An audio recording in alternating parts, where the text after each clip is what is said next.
Shalom saudara-saudari sekalian yang terkasih dalam nama Tuhan Yesus Kristus. Hari ini kita berjumpa dalam program Zending Batak HKBP Distrik 11 Toba Hasundutan, di mana kita sedang memperingati hari kematian Tuhan Yesus Kristus yang sering kita sebut dengan Jumat Agung.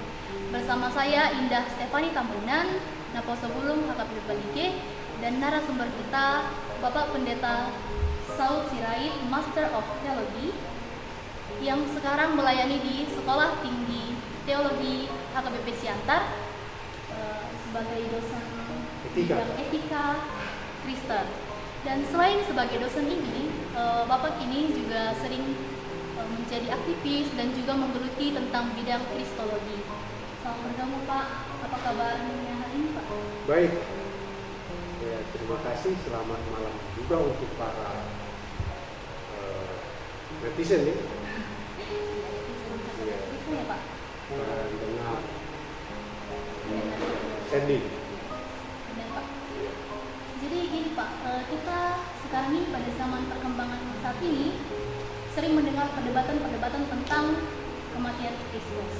Nah, banyak pertanyaan-pertanyaan yang sebenarnya tidak menjadi pertanyaan tapi dipertanyakan oleh agama-agama lain. Misalnya satu teori tentang kematian Kristus yaitu teori penggantian, Pak. Jadi di dalam teori ini disebutkan bahwa Yesus itu digantikan oleh orang lain di kayu salib. Nah, ada juga yang mengatakan bahwa Yesus itu hanya pingsan. Nah, lalu dia pergi, lalu bertemu lagi dengan murid-muridnya. Tapi ya kaum minoritas lah yang percaya bahwa Yesus benar-benar mati di kayu salib dan menebus dosa kita gitu ya Pak. Nah, pertanyaannya sekarang, apakah benar Yesus itu benar-benar mati? Bagaimana pendapat Bapak tentang paradigma ini? Ya, menyangkut tuduhan peran pengganti. Ya, jadi dibangun suatu pendapat bahwa bukan Yesus yang sebenarnya, ada pengganti. Jadi seperti film pemeran pengganti, bahkan jadi stuntman atau stuntwoman. Ya. Ya, ini tuduhan yang sama sekali tidak memiliki nilai kebenaran.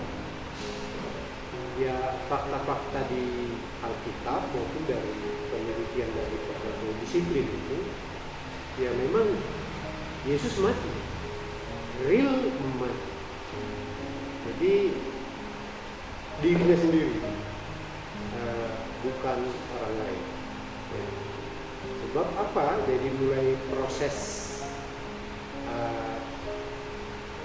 dia dituduh sebagai tersangka melakukan kejahatan, kemudian dia ditahan, kemudian diputuskan untuk disalibkan. Ya. Jadi kemarahan kaum imam, terutama imam besar, Sanhedrin namanya, itu tidak memungkinkan juga untuk mengganti dia di penjara. Ya. Jadi dia yang benar-benar dibawa ke penjara hingga ke Golgota. Jadi dari mana tuduhan menyangkut adanya pemeran pengganti itu justru sangat sulit dibuktikan.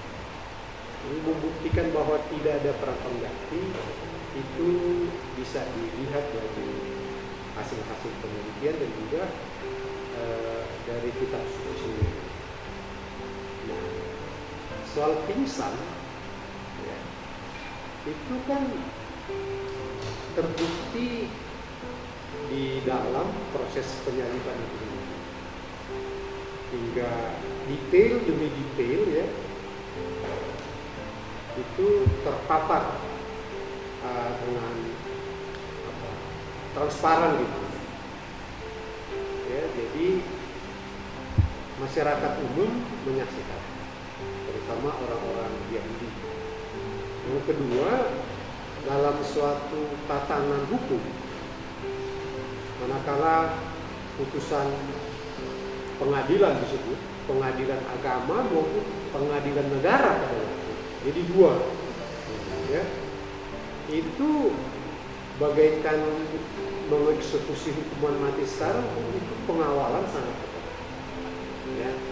Dan dia pun dibawa rame-rame, disaksikan semua orang, hingga nyawanya putus, meregang. Jadi tidak pingsan di kayu salib. Bahkan bajunya kan dilelang, orang cabut undi di situ, ya kan? Jadi ini fakta-fakta yang nggak bisa diingkari, sebuah bukti yang tidak mungkin bisa balikan. Jadi soal pingsan, soal orang diganti, saya kira nggak perlu diperdebatkan, karena itu hanya suatu bentuk untuk menyerang situ untuk pertanyaan ini. Jadi para orang-orang yang memiliki nalar akal yang sehat nggak mungkin terpengaruh dengannya, sejauh dia mencoba untuk mendalami proses-proses yang sebenarnya dan senyatanya pada masa itu. Tidak seperti sekarang, ya, teramat mudah bagi manusia sekarang ini, mau ditahanan, mau apa dan lain sebagainya, untuk melakukan pelicikan, ya. Di sana pada waktu itu orang kan belum banyak, transportasi tidak ada. Dan semua mengiringi ya Pak? Iya, semua menyaksikan. Itu suatu peristiwa yang menarik perhatian khalayak ramai, ya. Jadi banyak ada dari berbagai pihak, artinya berbagai pihak yang membenci betul-betul Yesus maupun yang mengasihi Yesus. Dua pihak ini berada pada posisi yang langsung menyaksikan. Jadi kalau hanya sepihak misalnya, orang-orang yang mengasihi dia, ya bisa saja tuduhan-tuduhan itu memiliki paling tidak asumsi, ya. Tapi ini kan kedua belah pihak. Kedua belah pihak ini yang membenci menyatakan telah putus mati, yang mengasihi juga telah mengatakan nyawanya sudah putus dan mati. Nah, jadi dari dua sudut itu mereka memberi kesaksian bahwa Yesus mati tanpa pemeran pengganti. Jadi di situ ini ya, kebenarannya yang sejati, real. Dan kemudian kan oleh sikap kritis para filsuf di zaman Al-Klar namanya, di zaman pencerahan itu kan banyak, terutama Nietzsche kan, God is tot, dalam bahasa Jerman Tuhan telah mati. Jadi para filsuf pun mengakui kematian itu. Iya. Itu setelah waktu yang sangat panjang, Nietzsche itu mengeluarkan pernyataan yang kemudian dikatakan God is dead, God is tot itu dalam bahasa Jerman itu tahun 1882. Dalam jangka waktu yang begitu, durasi waktu yang begitu panjang. Iya, 1882 tahun kemudian. Nah, dia bukan seorang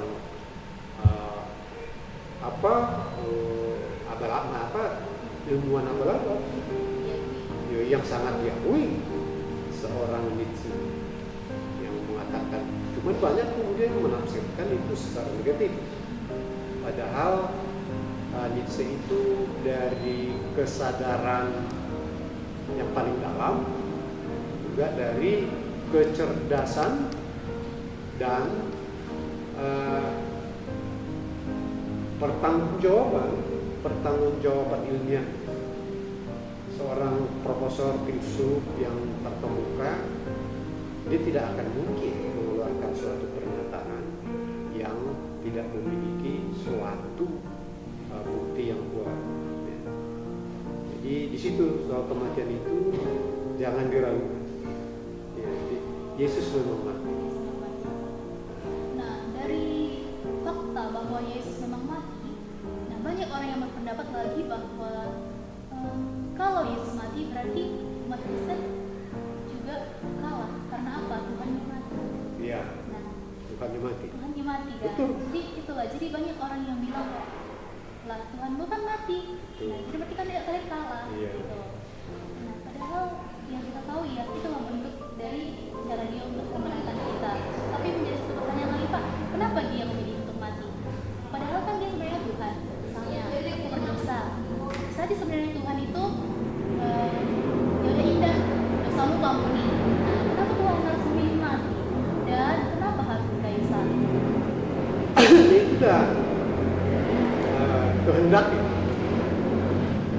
Itu namanya God will be done. Kehendak Tuhan pasti jadi. Dan itu nubuatan-nubuatan begitu Pak. Terutama kitab Mazmur 22. Kitab Mazmur pasal 22 ini berdasarkan penelitian yang sangat mutakhir, itu ditulis 700 tahun sebelum Yesus lahir. Iya. Itu sudah membuat seperti agak detail, termasuk tulang-tulangnya, tangannya, pakaiannya, ditusuk tangannya dan lain sebagainya. 700 tahun. Siapakah manusia yang dituliskan di dalam, terutama di Mazmur 22 ayat 16 itu, 16, 17 semuanya. Kan? Itu kan bukan khayalan kosong, macam bukan angan-angan tukang cendol. Ya, seorang hamba Tuhan yang memiliki greget keimanan yang tidak tanggung-tanggung bisa menulis itu. Ya. Juga di Yesaya 53. Nah, ini nubuatan tentang kematian itu yang paling yang artinya udah ratusan tahun. Kalau kita sebut perjanjian baru kan nggak nubuatan, karena Yesus sudah mati. Baru murid-murid menuliskan tentang kematian itu. Tetapi dapat kita bayangkan kalau 700 tahun sebelumnya detail-detail tentang seorang yang akan mati itu real Yesus di situ. Iya, penggenapan dari nubuatan Mazmur itu terutama. Saya sangat diyakinkan kitab Mazmur pasal 22 itu lah seorang yang sedikit lah, mungkin saya tidak pintar, tapi dengan membaca itu kok bisa begini. Lalu siapa jenis manusia di dunia ini sampai sekarang yang mengalami seperti itu? Nothing. Tidak, hanya Yesus saja. Nah, jadi memang bisa. Tuhan udah mati, lalu siapa Tuhan? Iya. Kan gitu. Iya, Pak. Dipertanyakan banyak. Di situ saya takluk sama Tuhan. Gara-gara itu. Mengapa? Wah, ini tidak bisa dengan nalar. Nggak bisa. Kalau Tuhan itu bisa masuk dalam cakupan dan batas-batas kemampuan nalar saya, dia sama seperti saya. Iya.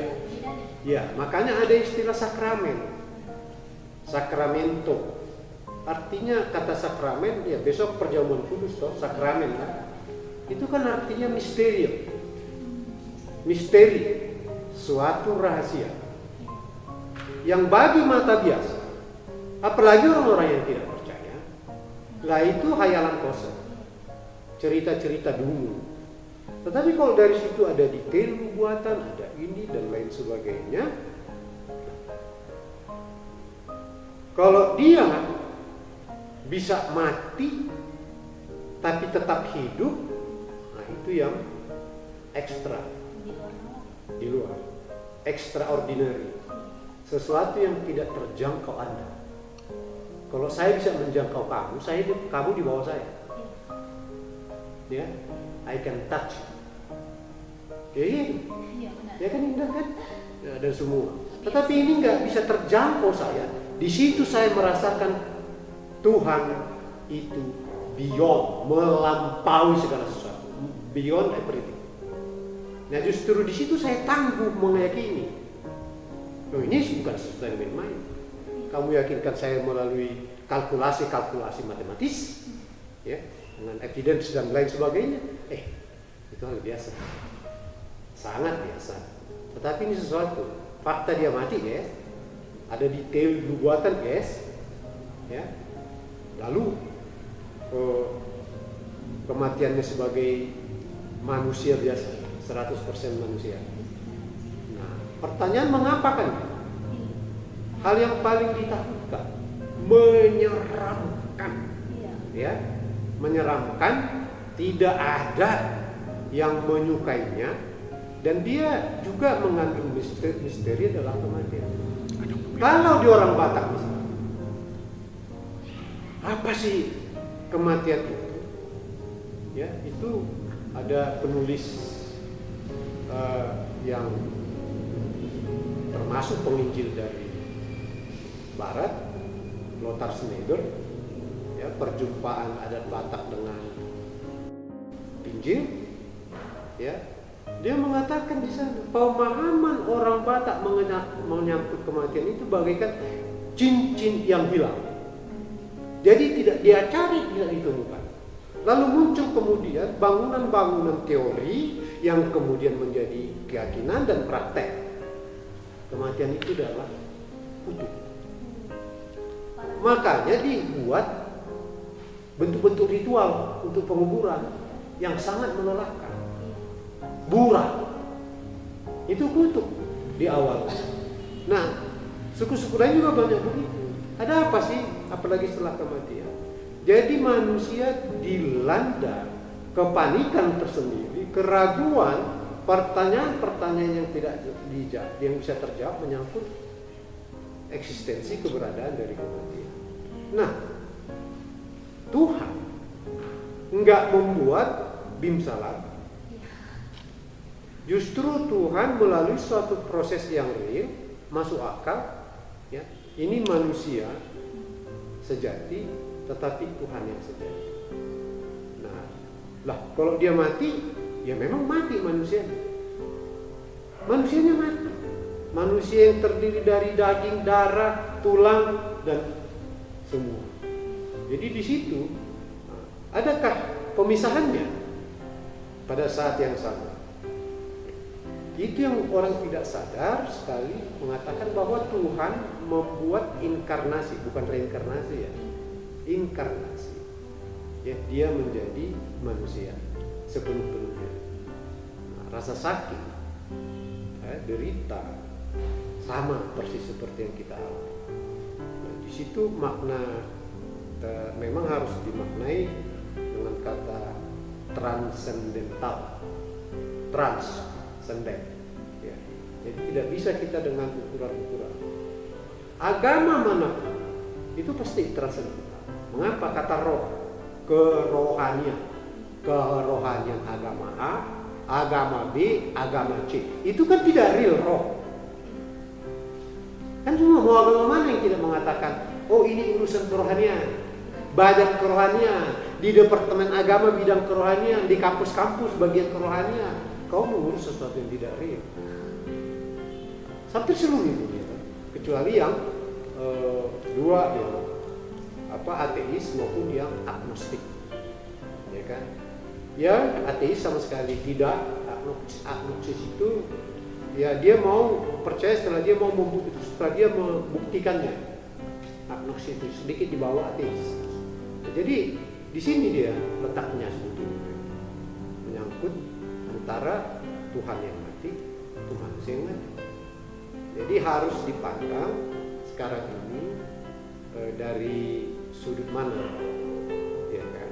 Jadi kalau kita memandang dari sudut material, kan gitu, atau sudut spiritual, roh dan materi persoalannya. Kalau ujuk-ujuk dari segi material saja, kamu akan mendapat kekosongan. Ya, nggak bisa menikmati, ya, mencicipi kerohanian itu. Jadi di sini pentingnya ya melihat bagaimana kita memakai kacamata iman yang kita sebut, ya, karena ini transenden dan spiritual. Nah, bangunlah keyakinan spiritual itu, ya, yang pas dan benar. Jangan hanya membangun termasuk teori dan praktek material. Nah, di sini seringkali orang terjebak dalam persoalan, sehingga muncul keraguan, pertanyaan-pertanyaan yang tidak selesai. Dia coba bertanya, kalau Tuhan mati siapa lagi Tuhanmu? Hei orang Kristen, ya, kalau pertanyaan material ya begitu kan, kalkulasi matematis 1 tambah 1 2, 1 kurang 1 0 dan lain sebagainya. Ini melampaui, bukan berarti meniadakan 1 tambah 1 2 kan, tapi melampaui. Selalu ada makna di balik peristiwa yang justru membuat kita mengalami kepuasan tersendiri. Ya. Jadi ada keraguan, ya, dalam momen-momen tertentu, apalagi anak-anak muda, oleh pertanyaan-pertanyaan daya-daya kritisnya itu sehat, ya. Tetapi coba dia juga dalam bangunan kritis yang sehat juga melihat dari sisi lain. Jadi seringkali dalam ilmu filsafat dan ilmu berpikir itu ada yang disebut ilmu paradoks. Ya, itu paradoks itu tidak bertentangan, tapi bisa bertolak belakang. Kalau kamu mau menikmati, mengetahui full menyangkut ketinggian yang tertinggi, maka menyelamlah sedalam-dalamnya. Paradoks kan? Mana mungkin? Ya, nggak kebalikan dong. Paradoks, bertolak belakang. Kebalikan juga ya. Bertolak belakang. Tetapi di situ mana mungkin kita tahu menikmati, memastikan tingginya gunung kalau kita tidak menikmati kerendahan yang paling rendah. Artinya di situ bangun satu konstruksi berpikir, ya, bernalar, berakal budi dari situ. Ya. Gunung itu tinggi, dia nggak pernah ke bawah. Dari mana tahu ketinggian? Ya itu. Dari mana bisa dia menikmati ketinggiannya? Tapi kalau dia sampai ke bawahnya, baru dia tahu, aduh Tuhan tinggi kali, atau nggak seberapa tinggi dan lain sebagainya. Jadi perlu juga tadi itu, ya, yang saya bilang sudut pandang yang paradoks itu banyak positifnya. Nah, disinilah kita sebetulnya mulai akan menikmati hal-hal yang dianggap orang tidak bernalar, Tuhan tidak ada karena sudah mati dan lain sebagainya. Nah, cobalah nikmati dengan satu bentuk paradoks, ya. Di situ. Ada lagi nggak? Jadi kenapa dia mati? Kenapa harus dikayu salib? Iya, di situ nubuatan itu. Pertama ya, ada memang tradisi hukum. Ya, kan itu yang saya katakan tadi. Ya, Yesus itu inkarnasi total itu. Jadi apa tempuhan manusia, ya, tidak ada secuil pun yang terlewati. Nah, tradisi di sana kalau diputuskan oleh pengadilan, kan, hukuman mati, tradisi di sana untuk jenis tertentu itu disalib. Ya, itu dulu namanya deterrent effect. Sama seperti hukuman mati dulu di Inggris itu di tempat umum supaya orang kapok. Efek jerat namanya deterrent effect itu. Jadi tradisi Yahudi begitu. Supaya dilihat orang harus dia di bukit. Makanya di Bukit Golgota dan disalibkan. Itu tradisi di sana. Yesus tidak mau berbeda dari proses tradisi yang di sana itu. Ya, apalagi kan itu namanya di bidang hukum ada jurisdiksi negara, ada jurisdiksi agama. Ini kan pada waktu itu disebut antara Kayafas atau Pilatus. Kayafas itu jurisdiksi agama, hukum agama. Kayafas, Pilatus jurisdiksi negara. Mengapa sampai terjadi itu? Kan? Karena ini bingung, nggak ada bukti-bukti kok kriminal, nggak ada kesalahan apapun ditemukan padanya. Di sini pun bingung, kan? Nggak. Jadi ini sebetulnya suatu bagian menurut saya para pejabat tinggi negara maupun pejabat tinggi agama pada masa itu sebetulnya berada di luar ke daya-daya dia. Nah di sini makna dari nubuatan perjanjian lama. Di situ yang saya tangkap itu. Dahsyat ini imam-imam loh. Dalam arti Kayafas sebagai imam besar. Jadi dia kalau di sini sekarang kayak ketua majelis hakim. Dia ketua majelis hakim dalam jurisdiksi agama. Nah, Pilatus sendiri kebingungan, ya kan? Nah, tapi karena dorongan itu, desakan-desakan itu, lalu terjadi perhitungan politiknya, perhitungan kepentingannya, dan lain sebagainya. Akhirnya dibikin satu bentuk tradisi juga, yang disuruh memilih antara Barnabas atau Yesus, ya kan? Jadi suatu pengadilan rakyat jadinya. Pengadilan rakyat ya, di situ ya, yang terjadi. Nah itu lebih murni jadi bahwa ini di luar. Berarti nggak keputusan dari Kayafas sama Pilatus lagi. Iya, kan diserahkan ke rakyat pilih. Nah, itu juga sebuah tradisi hukum pada masa itu. Nah jadi di sini persoalan-persoalan yang sebetulnya bisa dinikmati dengan enak, ringan, positif, dan mensukacitakan sebetulnya kan.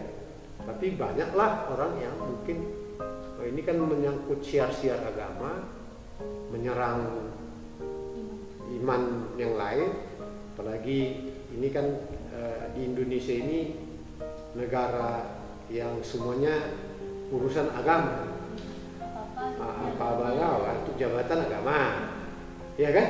Untuk menjatuhkan agama Itu semua. Jadi seolah-olah agama menjadi penyelesai.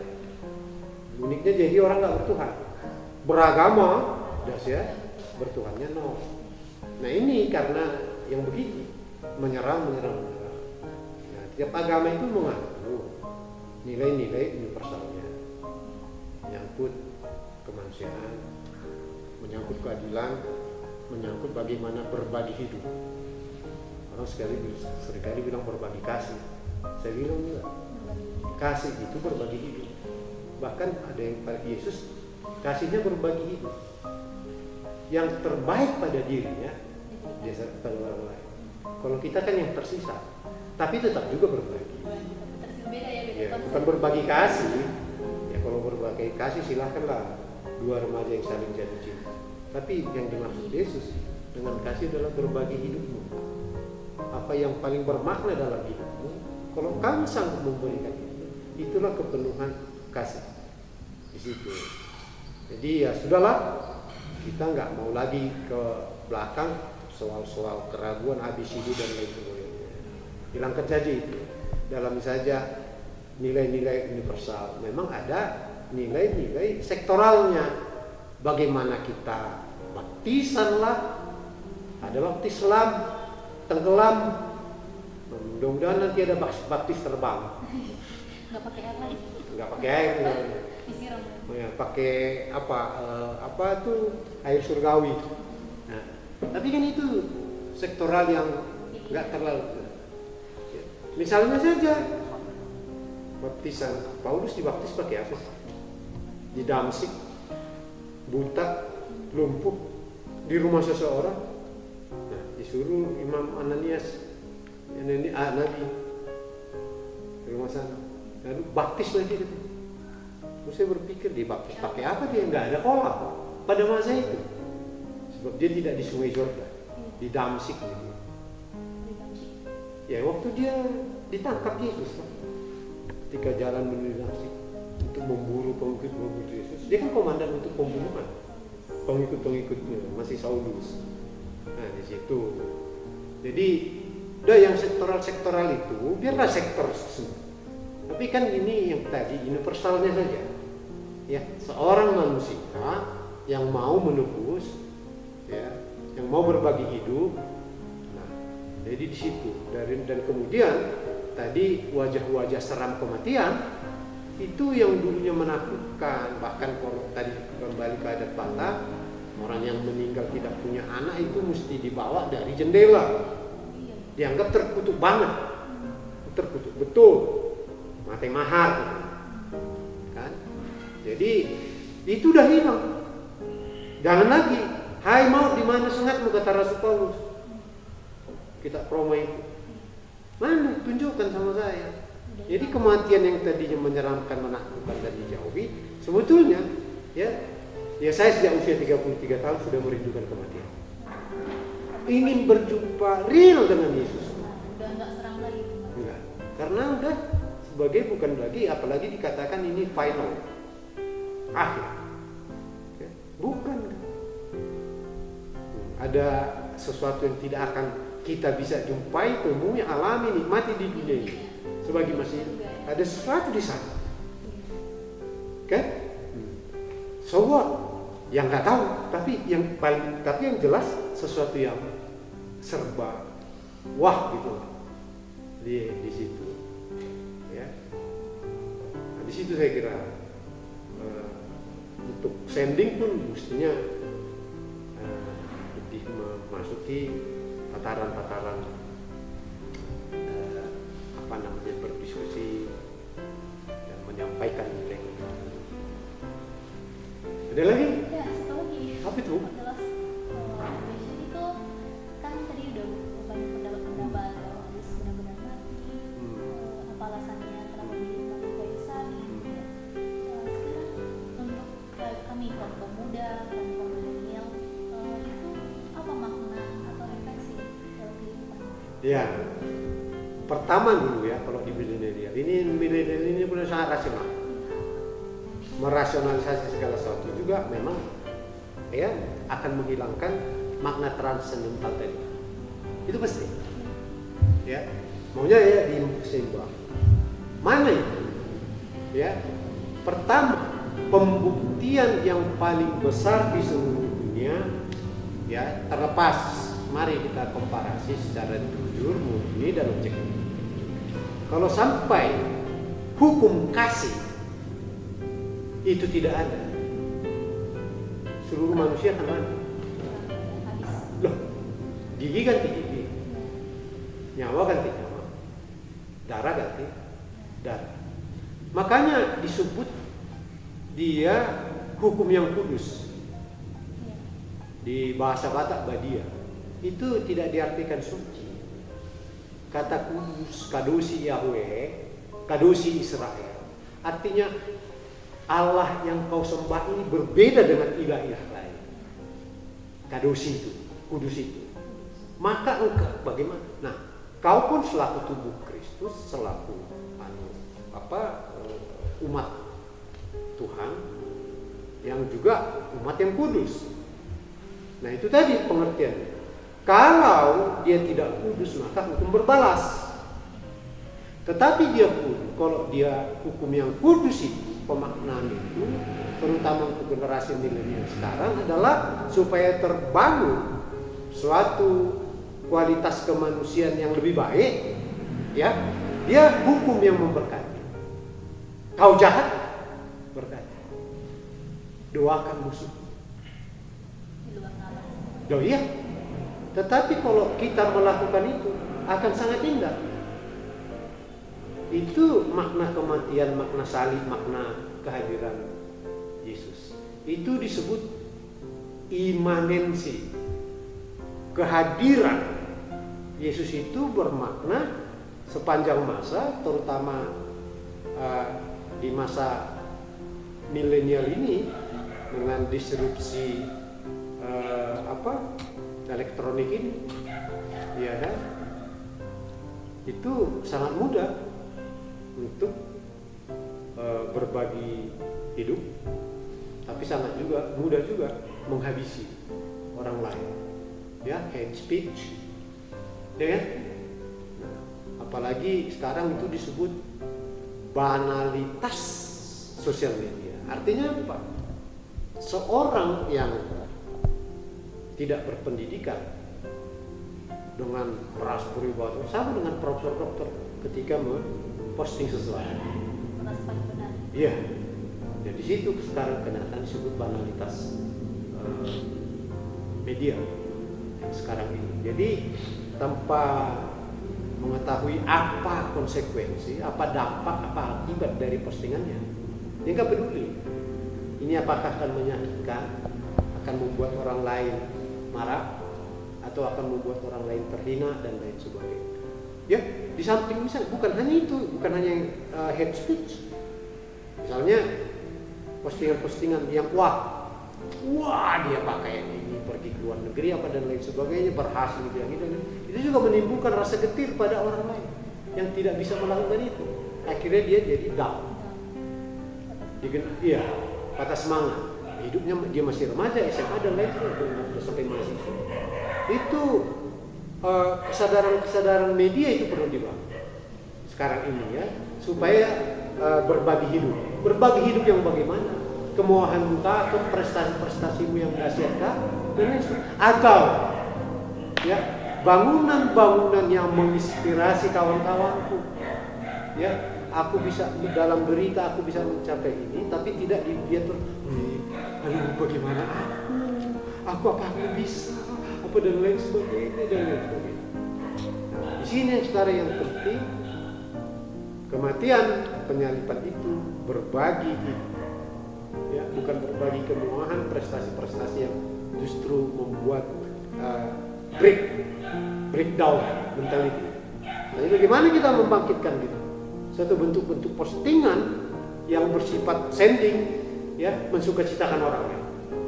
Kan bisa itu cerita lucu yang bermakna, cerita tentang hal-hal yang ya tidak ada apa-apanya, tetapi membuat seseorang bisa bangun dari ketakutannya, sadar dengan pendiriannya, dan fighting spiritnya membumbung sampai ke langit.